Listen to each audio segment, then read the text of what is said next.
भारत की रक्षा क्षेत्र में एक बहुत बड़ी उपलब्धि यह है कि भारत ने हाल ही में एक ऐसी सबमरीन बना ली है जिसे दुश्मन संभवतया पकड़ नहीं पाएगा। सबमरीन मतलब पानी के भीतर डूबकर चलने वाले नौसेना के जहाज। अब डूबते हैं तो इसका मतलब यह हुआ कि पानी अंदर भी नहीं भरना चाहिए। इसका मतलब ये कवर होकर के चलने वाले युद्धपोत हैं तो समुद्री जहाज ही, लेकिन ऐसे हैं जो सतह पर नहीं, सतह के भीतर चलने के लिए जाने जाते हैं। नाम है इसका आईएनएस अरिघात, जो कि मेक इन इंडिया के तहत बनाया गया है भारत में। और ये वो सबमरीन है जिसकी वजह से भारत उन शक्ति संपन्न राष्ट्रों में शामिल हो जाएगा जो दुनिया के 5 सबसे ताकतवर राष्ट्र हैं, जो कि अपने सबमरीन्स को गुप्त रूप से दुनिया में इधर से उधर ले जाने के लिए जाने जाते हैं। क्या यह भारत का पहला प्रयास है? जी नहीं, इससे पहले भी हमने आज से 8 साल पहले आईएनएस अरिहंत बिल्कुल इसी कैटेगरी के अंदर, या ये कहिए कि अरिघंत कैटेगरी के अंदर की सबमरीन है जो हम लोगों ने हाल ही में लॉन्च की है, या कहिए तो सेना के सामने सेना को सुपुर्द की है। ये रहा आईएनएस अरिघात, पानी में चलता हुआ कुछ ही देर के अंदर ये पानी के भीतर छुप जाएगा।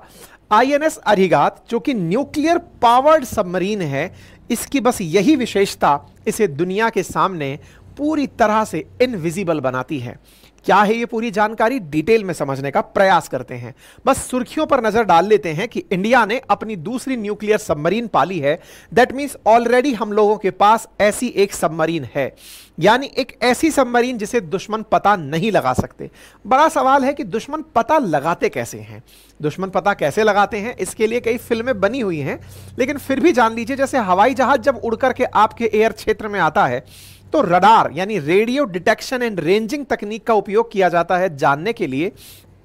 ऐसे ही पानी के भीतर अगर कोई भी ऑब्जेक्ट ट्रेवल कर रहा है तो साधारणतया सोनार का उपयोग किया जाता है, साउंड रेंजिंग का उपयोग किया जाता है, नेविगेशन एंड रेंजिंग का उपयोग किया जाता है पकड़ने के लिए कि कोई भी वस्तु पानी के भीतर तैर तो नहीं रही है, उसकी टक्कर से पता लगाया जाता है। ठीक है, अब बड़ा सवाल यह है कि सोनार से अगर पता लगाया जाता है, इनके बारे में पता लगाने की आप कह रहे हैं पता ही नहीं लगा पाएगा, दुश्मन को भी पता नहीं चलेगा, ऐसा क्यों कह रहे हैं?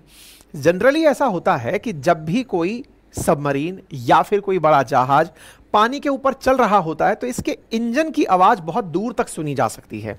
पानी के अंदर चल रहा कोई भी अगर मशीन अगर ट्रेवल कर रही है तो उसके चलने में एक मोटर का उपयोग हो रहा है, क्योंकि पानी में वो बहकर चल रही है। और जब वो बहकर चल रही है तो उसके अंदर की इंजन जो है उसकी आवाज को आप बहुत दूर तक ऑब्जर्व कर रहे हैं, तो दुश्मन सचेत हो जाता है कि पानी के अंदर छुप के कोई आ रहा है। स्वाभाविक सी बात है कि सबमरीन बनाई ही इसलिए जाती हैं ताकि दुश्मन को बिना बताए उसके क्षेत्र में घुसा जा सके, अदरवाइज तो पानी के ऊपर ही लेकर चले जाओ। भाई सबमरीन का सीधा सा उपयोग क्या है कि दुश्मन को ना पता चले कि आप उसके क्षेत्र में हैं। अगर पता ही चल जाए फिर तो पानी के जहाज में बैठ के ऊपर से ही जाओ। अच्छा, तो अब बड़ा सवाल यह है कि हमने अगर ऐसी सबमरीन बना ली है तो यह अपने आप में कोई बड़ी चीज है क्या? इतनी बड़ी चीज है, आप इससे समझकर देखिए कि एक टाइम पर ऑस्ट्रेलिया और फ्रांस ने, पिछले ही साल की बात है, मैंने इस पर सेशन भी किए हैं, ऑस्ट्रेलिया और फ्रांस ने यह एग्रीमेंट किया था कि लगभग $80 बिलियन में वो लोग 12 सबमरीन पाने वाले थे, ऑस्ट्रेलिया वाले फ्रांस से। लेकिन अमेरिका वालों ने आकर बीच में भांजी मार ली। अमेरिका और यूके वाले ऑस्ट्रेलिया के पास गए और कहने लगे कि आपको फ्रांस वाले तो डीजल इलेक्ट्रिक सबमरीन देंगे, हम आपको न्यूक्लियर कैपेबल सबमरीन देंगे। आइए आप हमसे न्यूक्लियर सबमरीन ले लीजिए, न्यूक्लियर पावर्ड सबमरीन ले लीजिए। अब आपके दिमाग में 2-3 प्रश्न बनने लगेंगे। ये डीजल पावर क्या होती है, डीजल इलेक्ट्रिक क्या होती है, न्यूक्लियर पावर्ड क्या होती है, न्यूक्लियर कैपेबल क्या होती है, ये सब तरह से क्या क्या है। और दूसरा, हाइड्रोजन से चलने वाली सबमरीन्स कौन सी होती है जिनमें अल्टरनेटिव तरीके यूज किए जाते हैं। ये सारी बातें अब एक एक करके समझना शुरू करते हैं। बेसिक मकसद अगर समझ में आ गया कि सबमरीन का उद्देश्य है कि दुश्मन के क्षेत्र में पहुंचना है, बिना बताए पहुंचना है, कि आपको बताएंगे नहीं कि आपके यहां आ गए हैं नुकसान पहुंचाने। यह पर्पस तो है सबमरीन का। चूंकि ये अपने साथ वेपन लेकर जाती है, वेपन टॉर्पीडो के रूप में चलाए जाते हैं, मिसाइल्स के रूप में चलाए जाते हैं, तो ये वेपन अगर साधारण आर्म एंड एम्यूनिशन वाले वेपन हैं तब तो ये एक साधारण वेपन वाली है सबमरीन हुई। लेकिन अगर न्यूक्लियर बॉम्ब फेंक दिया गया है तो वह न्यूक्लियर कैपेबल सबमरीन हुई। न्यूक्लियर बॉम्ब फेंकने के लिए मिसाइल के ऊपर यानी पेलोड के अंदर आपको न्यूक्लियर बॉम्ब बस सेट करना है और वहां से फेंकना। तो न्यूक्लियर कैपेबल सबमरीन होना कोई बहुत बड़ी बात नहीं है। अगर किसी देश के पास में न्यूक्लियर बॉम्ब है तो वो फेंक भी देगा, फेंक देगा। उसके लिए उसके पास में वेपन को लॉन्च करने की जगह, न्यूक्लियर बॉम्ब को लॉन्च करने की जगह विकसित करनी है, दैट इज सबमरीन इटसेल्फ। अपने मिसाइल के अंदर कैप पर पेलोड के अंदर न्यूक्लियर गोला रख करके और उड़ जाएगी और फेंक देगी। न्यूक्लियर कैपेबल बड़ी बात नहीं है, क्योंकि यह तो एक तरह का आर्म हुआ जो फेंकना ही है। बड़ी बात क्या है फिर? न्यूक्लियर पावर्ड होना बड़ी बात है। अब ये पावर्ड की क्या कहानी है? तो देखो, अगर कोई बहुत बड़ी मशीन, सोचकर देखिए कि अगर इतनी बड़ी मशीन तैर रही है जिसका 6000 टन डिस्प्लेसमेंट है, अगर वो मशीन तैर रही है तो उसका मशीन का इंजन चलने में भी घुर घुर की काफी सारी आवाजें करेगा। घुर घुर की आवाजें आपको मेरे पीछे भी आ रही होंगी, हमारे कंस्ट्रक्शन चल रहे हैं पड़ोस में कहीं, ठीक है। तो ऐसे में इसकी जो अंदर की घरघराहट है, इस घरघराहट को ऑब्जर्व किया जा सकता है। लेकिन घरघराहट तो डीजल इंजन करते हैं, डीजल इंजन घरघराहट करते हैं। और इंजन में फ्यूल जब डीजल जल रहा है तो जलने के लिए किसी भी चीज को अगर वो कार्बन से बनी हुई है और उसे जलना है तो उसे ऑक्सीजन की जरूरत है। ऑक्सीजन जलाने वाला तत्व माना गया है। डीजल हुआ, कोयला हुआ, पेट्रोल हुआ, हाइड्रोजन हुआ, अगर इन्हें जलाना है तो जलाने में जिसका उपयोग होता है वो ऑक्सीजन है। इसीलिए जलने की प्रक्रिया को रासायनिक भाषा में ऑक्सीडेशन भी कहते हैं, जो बाद में कंबशन के अंदर काउंट की जाती है। मतलब ऑक्सीजन से जुड़ना ही जलने की पहली प्राथमिक क्रिया है। अर्थात अगर किसी सबमरीन में डीजल भी भरा हुआ है और उसे आग लगानी है, जलाना है, तो उसे किसी ना किसी प्रकार से हवा में उड़कर ऊपर आना पड़ेगा, अपनी नली बाहर निकालनी पड़ेगी, नली निकाल करके सांस लेनी पड़ेगी पहले कि चलो भाई ऑक्सीजन खींच लो एक बार में। ऑक्सीजन खींच के अंदर चलते हैं और फिर डीजल जलाते रहेंगे और चलते रहेंगे। अच्छा, अब आपको यह भी पता है कि जब ऑक्सीजन जलती है या फिर कार्बन जलता है ऑक्सीजन के साथ, एक सिंपल बेसिक रासायनिक अभिक्रिया अगर पकड़कर चलें कार्बन और ऑक्सीजन की, तो भाई कार्बन ऑक्सीजन की अगर क्रिया होती है तो उसके बाद में CO2 बनना, मतलब मैंने एक N कार्बन और N ऑक्सीजन की बात कर रहा हूं। अगर ये मिलकर के कोई क्रिया कर रहे हैं तो कार्बन डाइऑक्साइड यानी कि बाई प्रोडक्ट के रूप में कुछ निकल के आना जरूरी है। हाइड्रोकार्बन के ऑक्सीजन की प्रेजेंस में जलने पर कार्बन डाइऑक्साइड गैस के रूप में बाहर निकलेगी। और जब गैस बाहर निकलेगी, जैसे आपने कार, बाइक, मोटरसाइकिल चलते हुए देखा हो, तो इनके पीछे कंबशन से धुआं निकल रही है। वो धुआं क्या है? गाड़ी का डीजल या जो आपकी जो भी गाड़ी है, डीजल है, CNG है, पेट्रोल है, जो भी जल रहा है, उसके जलने के बाद धुआं निकल रही है। धुआं निकलेगी तो भाई साहब डीजल, भले ही डीजल वाली सबमरीन आसमान मतलब ऊपर पानी पे उठकर ऑक्सीजन भर लाई हो, लेकिन ऑक्सीजन भरने के बाद में जब वो नीचे अंदर गहराई में आ रही है तो वो ऑक्सीजन के साथ मिलकर के कार्बन डाइऑक्साइड बना रही है। कार्बन डाइऑक्साइड छोड़ना तो उसको पानी में ही पड़ेगा, पानी में छोड़ेगी तो फिर बुलबुले बनने लगते हैं। भाई अगर आप लोग कभी पानी में स्विमिंग किए हो और सांस जब गहराई में छोड़ रहे हो तो बुलबुले बनने लगते हैं और बुलबुले ऊपर तैरकर दिखने लगते हैं। यानी दुश्मन अगर बाहर जहाज लेकर घूम रहा है तो उसको ये बुलबुले दूर से दिखाई दे जाएंगे। देखो वहां बुलबुले बनते हुए जा रहे हैं, दैट मीन्स सबमरीन जा रही है। दो कारण समझ में आए। पहला, सांस लेने के लिए ऊपर आना है। डीजल सबमरीन की दिक्कत बता रहा हूं। डीजल सबमरीन की दिक्कत क्या है? ऊपर सांस लेने आना है, फिर मान लो सांस भरकर अंदर चली भी गई तो नीचे जाकर के फिर उसको क्या करना है? उसको अपनी सांस के साथ साथ उस कार्बन डाइऑक्साइड को पानी में छोड़ना है, तो ऊपर बुलबुले बनेंगे। ये लोगों के लिए बड़ी दिक्कत की बात हो गई। क्यों? क्योंकि दुनिया भर के जहाज आजकल पानी के ऊपर तैर रहे हैं, कमर्शियल जहाज भी हैं और सुरक्षा वाले भी हैं, बोट्स भी तैर रही है मछली पकड़ने वालों की। समझ में आ जाएगा कि नीचे सबमरीन जा रही है। अच्छा, बचने के लिए क्या करें? इसके लिए फिर तरीका निकाला। बोले यार एक काम करते हैं, अपन लोग ना बैटरी से गाड़ी चलाएंगे। यानी कि अगर हमें कहीं गुप्त तरीके से जाना है तो इलेक्ट्रिक बैटरी जो है ना, उनसे अपने सबमरीन को तैराएंगे। तो बोले इसका तरीका क्या होगा? बोले डीजल जनरेटर से तो ऊर्जा पैदा करेंगे, बिजली पैदा करेंगे, बैटरी डीजल चला चला करके चार्ज कर लेंगे और इतना देर चार्ज कर लेंगे कि अगर हमें पानी में ही डूब के खड़े रहना है, चलना फिरना नहीं है, तो हम स्टैंड बाई मोड में इलेक्ट्रिक पावर से चल लेंगे। ये बिल्कुल वैसे है जैसे आजकल टोयोटा की गाड़ी आती है हाइब्रिड। वो क्या करते हैं ना कि कम स्पीड पर अगर गाड़ी है तो इलेक्ट्रिक पावर से चल रही है और ज्यादा स्पीड पर है तो डीजल से चल रही है। हाइब्रिड मॉडल विकसित हुआ सबमरीन में, जिसे कहा जाता है diesel electric model. Diesel electric model दुनिया में सबसे ज्यादा चर्चित मॉडल है कि सबमरीन जब किसी देश के आसपास है तब तक तो डीजल से चल रही है, सबको पता है कि हाँ भाई उसके पास सबमरीन है, वहां खड़ी है, ऐसे चल रही है, सब खुफिया लोग जानकारी रख रहे हैं। लेकिन जब गायब होना है अंडरग्राउंड होने के लिए, अब मान लो आपका कोई जासूस है जो नजर रख रहा है कि वहां सबमरीन खड़ी है, आपने जैसे उसको अंडरग्राउंड लिया, पानी के अंदर गए, उसके बाद में आपने गोता मारने के लिए उसका उपयोग कर लिया, क्या बोलते हैं अपने, बैटरी का उपयोग कर लिया, बिजली का उपयोग कर लिया। बिजली का उपयोग करके आप बहुत दूर निकल गए और फिर वहां जाकर के आपने जनरेटर ऑन कर लिया, पता ही नहीं चलने दिया कि वो कब वहां से गायब हो गई। इस तरह से दुनिया भर में डीजल इलेक्ट्रिक सबमरीन्स का बोलाबाला है, अधिकांश देश यही रखते हैं। लेकिन साहब इसमें भी फाइनली कहीं ना कहीं से तो पता चल ही सकता है कि डीजल है। क्यों? क्योंकि जैसे ही आप ऑन करोगे डीजल की घरघराहट सामने आ जाएगी, कंबशन पता चल जाएगा, दिक्कतें हो जाएंगी। फिर समाधान खोजना शुरू हुआ, और क्या कहां समाधान था? बोले यार बिजली उत्पादन के लिए, मतलब बैटरी जब चार्ज हो रही है तो आपको जनरेटर चलाना पड़ रहा है डीजल के लिए, लेकिन सोचो ना अगर ऑक्सीजन का उपयोग ही खत्म कर दें तो। बोले ये कैसे हो सकता है? बोले ये संभव है न्यूक्लियर एनर्जी से, न्यूक्लियर रिएक्टर से। बोले रिएक्टर बोले तो, बोले नाभिकीय विखंडन अभिक्रिया के माध्यम से अगर रासायनिक अभिक्रिया ऐसे कराई जाए कि न्यूक्लियर फिशन होता रहे और उसकी वजह से एनर्जी पैदा होती रहे, एनर्जी पैदा हो, बैटरियां चार्ज होती रहें। रिएक्टर से अगर बिजली पैदा होती है तो रिएक्टर की खासियत क्या है?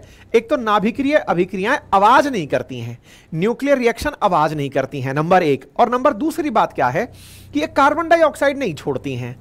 ऐसे में सोने पे सुहागा यह है कि आपको सांस लेने के लिए ऊपर आना ही नहीं है, यानी समुद्र की गहराइयों में अगर आप हो तो डले रहो। आपका रिएक्टर जब तक आपके पास न्यूक्लियर फ्यूल है, फिजाइल मटेरियल है, आप अंदर ही चलते रहेंगे, चलते रहेंगे, एनर्जी पैदा करते रहिए। उस एनर्जी से बैटरी चार्ज करनी है तो करो, नहीं तो डायरेक्ट बत्ती जलाते रहो। यह काम हम अरिहंत में तो कर ही रहे थे, अब अरिघात में भी हम यही काम कर रहे हैं। तो जब वर्ड यूज होता है न्यूक्लियर पावर्ड, पावर्ड का मतलब जो बिजली है ना, चलने की जो क्षमता है वो न्यूक्लियर रिएक्टर से ली गई है। उम्मीद है अब आपको यह बात समझ में आ गई होगी। तो भारत के पास में ये जो सुविधा है ये कितनी बड़ी है? आप ऐसे समझ लो कि ऑस्ट्रेलिया जैसे देश जो अपने आप को काफी डेवलप्ड इकोनॉमी समझते हैं, उन्होंने बिलियंस ऑफ डॉलर में इसे अमेरिका से और ब्रिटेन से परचेज करने का एग्रीमेंट किया है। आते आते तो 29 में तो शायद पहली डिलीवरी शुरू हो पाएगी। भारत 16 से इसको यूज कर रहा है और अब फिर से हमने एक और अपनी लॉन्च करके सेना को दे दी, यानी नौसेना को समर्पित कर दी। ऐसा करने वाले 5 जो न्यूक्लियर कैपेबल स्टेट हैं, रशिया है, अमेरिका है, चाइना है, फ्रांस है और ब्रिटेन है, इन्हीं के पास में ही ये वेपन सिस्टम था।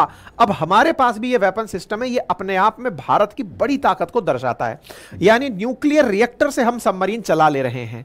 ये अपने आप में भारत की बड़ी उपलब्धि है। तो अब आपके दिमाग में आई सवाल कि न्यूक्लियर रिएक्टर तो चल गया, उससे अगर न्यूक्लियर बॉम्ब फेंकना हुआ तो? अरे बॉम्ब तो आप किसी से भी फेंक दो, आपको मतलब ज्यादा आसान हो जाएगा ये कहना कि आप भी हाथ से उठा के फेंक दो। मुद्दा ये है कि वो गोला ही है, गोले को कैप पर रखकर कितना दूर आपको फेंकना है, कौन सी जगह से लॉन्च करना है, ये आपकी काबिलियत है। अब चूंकि मिस हैंडलिंग ना हो जाए इसलिए फेंकने वाली चीजें बड़ी अच्छी रखी जाती हैं। इसका मतलब यह है कि अगर सबमरीन से भी फेंकना है, हवाई जहाज से भी फेंकना है, जमीन से भी फेंकना है, तो ये सब बड़े ही जिम्मेदार प्रकार के फेंकने सिस्टम होने चाहिए। ऐसे में हम अपनी सबमरीन से भी फेंक सकते हैं, उड़ते हवाई जहाज सुखोई से भी फेंक सकते हैं, और जमीन पर चला के किसी बैलिस्टिक मिसाइल से भी न्यूक्लियर बॉम्ब फेंक सकते हैं। इसको ट्रायड कहते हैं कि इंडिया ने अब न्यूक्लियर वेपन का ट्रायड भी कंप्लीट कर लिया है। हालांकि अरिहंत के साथ ही हो गया था, अब उसको और मजबूती मिल गई है। संभवतः अब आपको अरिघात की सारी विशेषताएं समझ में आ गई होंगी कि हमने क्या किया है, जिसकी वजह से पड़ोसी मुल्क कह रहे हैं कि आप लोग इसका जिम्मेदारी पूर्वक उपयोग कीजिएगा। भारत ने ऐसी चीज विकसित कर ली है जो 29 अगस्त को सेना को समर्पित राजनाथ सिंह जी की प्रेजेंस में कर दी गई। लोगों का बड़ा कहना है भारत ने इतनी बड़ी चीज लॉन्च की है, दुनिया के लोग जिसके लिए ऑस्ट्रेलिया और फ्रांस के संबंध बिगड़ गए, ऑस्ट्रेलिया के ऊपर फ्रांस ने लगभग $800 मिलियन की पेनल्टी लगा दी कि तुमने हमारा सबमरीन लेने से मना कैसे कर दिया। भारत ने इसका इतना शांति से मतलब हल्के से इनॉग्रेशन करके इसको क्यों अंदर भेज दिया? सिक्योरिटी पर्पजेस से, क्योंकि हम लोग ये मानकर चलते हैं कि इसका ज्यादा ढिंडोरा पीटने का मतलब है कि विरोधियों को खड़ा कर लेना। अंतरराष्ट्रीय स्तर पर हम ये कहने चिल्लाने लग जाए देखो हमने ये बना लिया, तो फिर वो वही वाली बात कि इंडिया न्यूक्लियर कैपेबल स्टेट है, सैंक्शन क्यों नहीं लगाते वगैरह वगैरह, तो डाउन प्ले करते हुए ठीक है यार चलने दो, है ना। तो राजनाथ सिंह जी के द्वारा इसको वो किया गया। जैसे ही ये जानकारी आई हमने आपको अपनी वेबसाइट पर पूरा रीडेबल कंटेंट दे दिया, यानी कि आप मुझसे जो बातें बोलकर सुन रहे हैं उसको लिखित में हमने अपनी वेबसाइट अपनी पाठशाला.com पर आपको उपलब्ध करा दिया है। आप जाकर के इस कंटेंट को लिखित में भी पढ़ सकते हैं, ठीक है। डिफेंस मिनिस्टर के द्वारा इसको पूरी तरह समर्पित देश को किया गया। ये रहा आईएनएस परिघात का 29 तारीख का पीआईबी कटिंग, जो कि भारत की दूसरी ऐसी सबमरीन है जो आपके लिए न्यूक्लियर कैपेबल है, ठीक है। आईएनएस अरिहंत जो है वो 2009 में लॉन्च की गई थी, लेकिन कमीशन 2016 में हुई थी। उसके बाद में अब अरिहंत के बाद में अरिघात आ गई है। S2, S3, S4 स्टार ये आने वाले समय में इसी न्यूक्लियर कैपेबल मिसाइल की कैटेगरी है। अब बड़ा सवाल यह है कि इसमें अलग क्या है अरिहंत से अरिघात में। तो अरिहंत से अरिघात में मेजर डिफरेंस केवल इतना है कि इसमें इंडिजीनियस टेक्नोलॉजी ज्यादा उपयोग में ली गई है। तो क्या ये हमने अपने आप से बना लिया? देखिए कंप्लीटली 100% हमने नहीं बनाया। जो न्यूक्लियर रिएक्टर का कोर वाला पार्ट है ना, जहां पर नाभिकीय अभिक्रियाएं हो रही हैं, वो हमने रशिया से लिया हुआ है। बाकी सारी फैसिलिटी मैक्सिमम इसमें इंडिजीनियस डेवलप की गई है, यानी इंडिया ने अपने स्तर पर इसे विकसित किया है, ठीक है। यहां पर आईएनएस अरिहंत, अरिघात, अरिदमान और ये S4 स्टार भविष्य की प्लानिंग में है, यानी अगली वाली जो हमारी सबमरीन होगी उसका नाम अरिदमान होगा। आईएनएस अरिघात को 2017 के अंदर लॉन्च किया गया था, इसको 2017 में लॉन्च किया गया था और 2024 में अब इसको कमीशन कर दिया गया है। अरिहंत क्लास की सबमरीन का अर्थ ही यह होगा कि यह न्यूक्लियर कैपेबल है और अब हमारे पास 2 न्यूक्लियर कैपेबल हैं। परंपरागत तरीके से डीजल इलेक्ट्रिक यूज होती थी, हम उसकी जगह दूसरा सिस्टम ले आए। अब बड़ा सवाल यह है कि सर डीजल इलेक्ट्रिक में समझ में आया, लेकिन कोई देश अगर मान लीजिए अपने पास में वो नहीं रखता है, न्यूक्लियर कैपेबल स्टोर नहीं रखता है, अब डीजल से हमारे पास चलने वाली जो सबमरीन है, तो इसका मतलब सर वो तो कभी भी पकड़ में आ जाएंगी, तो उनका तो कोई मतलब ही नहीं रहा। नहीं, उसका मतलब रखा गया। कैसे रखा गया? टेक्नोलॉजी के अंदर रेट्रोफिटिंग की गई। रेट्रोफिटिंग का मतलब है कि आपकी गाड़ी, जैसे आपने कई बार देखा होगा ना कि कई गाड़ियां जो पहले पेट्रोल से चलती थी, आजकल उनके अंदर सीएनजी की किट रख दी जाती है, तो वो पेट्रोल वाली गाड़ी अब सीएनजी से चलना शुरू हो गई है और सीएनजी ज्यादा कॉस्ट इफिशिएंट भी है, साथ में पॉल्यूशन भी कम कर रहा है। ऐसे में पेट्रोल से चलने वाली गाड़ियों में सीएनजी से चलते हुए आपने देखा होगा सबमरीन में भी एक अल्टरनेटिव तरीका विकसित किया गया। सबमरीन जो डीजल पावर्ड हुआ करती थी उनमें एयर इंडिपेंडेंट प्रपल्शन प्रणाली डाल दी गई हैं आजकल। एयर इंडिपेंडेंट प्रपल्शन का मतलब क्या है भाई? जैसे आप लोग समझ रहे हैं कि भाई हमको पता है डीजल जलाने के लिए ऑक्सीजन की जरूरत है, ऑक्सीजन के लिए सबमरीन को सांस लेने ऊपर जाना पड़ेगा और वो जाकर के पहले ऑक्सीजन लेकर आएगी फिर ही जलाएगी। ऐसे में व्यवस्था इस तरह से रखी गई कि क्यों ना हम ऐसा करें कि ऑक्सीजन की जरूरत ही ना पड़े। और बोले इसके लिए क्या करें? बोले ऑक्सीजन को पहले ही सिलेंडर में भर के निकल लो। और तरीका क्या है? हाइड्रोजन को एज ए फ्यूल यूज कर लो। तो आजकल एयर इंडिपेंडेंट पावर जो है ना वो इंडियन सबमरीन्स में लगाई जा रही है। इसमें क्या किया जा रहा है? प्रॉपर तरीके का फ्यूल सेल जो हाइड्रोजन जनरेटर और लिक्विड ऑक्सीजन को यूज कर रहा है। मतलब सांस के रूप में ऑक्सीजन लेने नहीं जाना है, ऑक्सीजन को पहले ही गैस फॉर्म को संपीड़ित करके लिक्विड में बदलकर हाइड्रोजन को जलाने के लिए दे दिया गया है। तो हाइड्रोजन फ्यूल सेल, हाइड्रोजन के साथ में प्लस में ऑक्सीजन का लिक्विड ऑक्सीजन, दोनों को मिलाकर बोले बढ़िया से जलाते चलो और जला करके ये चीज बना लो। तो इस प्रकार से वर्तमान में एयर इंडिपेंडेंट प्रपल्शन टेक्नोलॉजी को रेट्रोफिटिंग के माध्यम से, यानी जो ऑलरेडी हमारे पास बनी हुई सबमरीन्स हैं उन बनी हुई सबमरीन्स में से डीजल इंजन को रिप्लेस करके इन्हें लगाया जा रहा है। यह तुलनात्मक रूप से ज्यादा सेफ है। किसके तुलना में? डीजल इंजन के। दिक्कत क्या है? हाइड्रोजन फ्यूल की अपनी एक लिमिट है, ऑक्सीजन लिक्विड की एक लिमिट है, यानी कि कुछ समय बाद उनकी कैपेसिटी यानी खत्म हो जाएंगी। ऐसे में न्यूक्लियर रिएक्टर जो कि काफी महंगी चीज है लेकिन एफिशिएंसी बहुत अच्छी है विद्युत पैदा करने में, तो उसका उपयोग परमाणु शक्ति वाली पनडुब्बियों में ज्यादा हो रहा है। तो कहने का मतलब यह समझिए कि अब हमारे पास डीजल पावर्ड, उसके बाद में हमने अल्टरनेटिव मतलब एयर इंडिपेंडेंट प्रपल्शन सिस्टम जिसे एआईपी कह रहे हो, और उससे ऊपर वाला जो कैटेगरी सिस्टम है दैट इज परमाणु पनडुब्बी, सब अपन ने विकसित कर लिया है। और अब हमारी परमाणु पनडुब्बियां बहुत अच्छे से काम आने के लिए सक्षम है। आने वाले समय में और परमाणु पनडुब्बियां भी चलेंगे। अब बड़ा सवाल सवाल ये है, एक बात बताइए, इनमें क्या लगा रखा है, मतलब चलने के लिए क्या खासियत है कि ये सबमरीन तो चल गई, लेकिन चल करके दुश्मन की केवल जानकारी ही जुटाने जाएगी क्या? जानकारी जुटाने के लिए तो आप सैटेलाइट का भी उपयोग कर सकते हैं, आप सैटेलाइट के साथ साथ ड्रोन का भी उपयोग कर सकते हैं। किसी देश के बारे में जानकारी जुटाना है तो खोजी खबर के लिए बनेगा, नहीं, जानकारी नहीं, वेपन भी तो चलाते हैं ना ये। तो इनमें जो वेपन लगे हैं वो आपको पता होने चाहिए। जो अरिघात, जिसे S3 के नाम से भी जाना जाता है, अरिहंत जिसे S2 के नाम से भी जाना जाता था, इसमें जो मिसाइल लगी हैं उनमें K-15 मिसाइल लगी है, जो कि थल सेना की शौर्य मिसाइल का नाम है। दूसरा K-15 मिसाइल जो एक ही बार में 24 इसके अंदर लगाई जा सकती हैं, जो 700 किलोमीटर का टारगेट हिट कर सकती हैं। साथ ही साथ इसमें 8 मीडियम रेंज की K4 बैलिस्टिक मिसाइलें भी लगी हैं, जो कि अग्नि 5 का कहा जा रहा है कि यह नौसैनिक वर्जन है। तो अग्नि 5 का K4 के रूप में नौसैनिक वर्जन, जो कि 3500 किलोमीटर की रेंज में जाकर के फाइट मार सकता है। मतलब यह हुआ कि अरिघात अगर बॉर्डर एरियाज में कहीं चल रही है और वहां से 8 मीडियम रेंज वाली K4 में से मिसाइलें चलती हैं, तो हम दुश्मन का बड़ा क्षेत्र इसकी रेंज में, इसकी जद में ले आते हैं। ठीक है, तो इसके अंदर क्या क्या लग रहा है? K4 लगा हुआ है और K-15 लगा हुआ है। K-15 को सागरिका के नाम से भी जाना जाता है और K4 जो है वो अग्नि 5 का वर्जन है, जिसे यहां पर यूज किया जा रहा है। ठीक है, संभवतया आप लोगों को यह जानकारी भी अब अच्छे से समझ में आ गई होगी।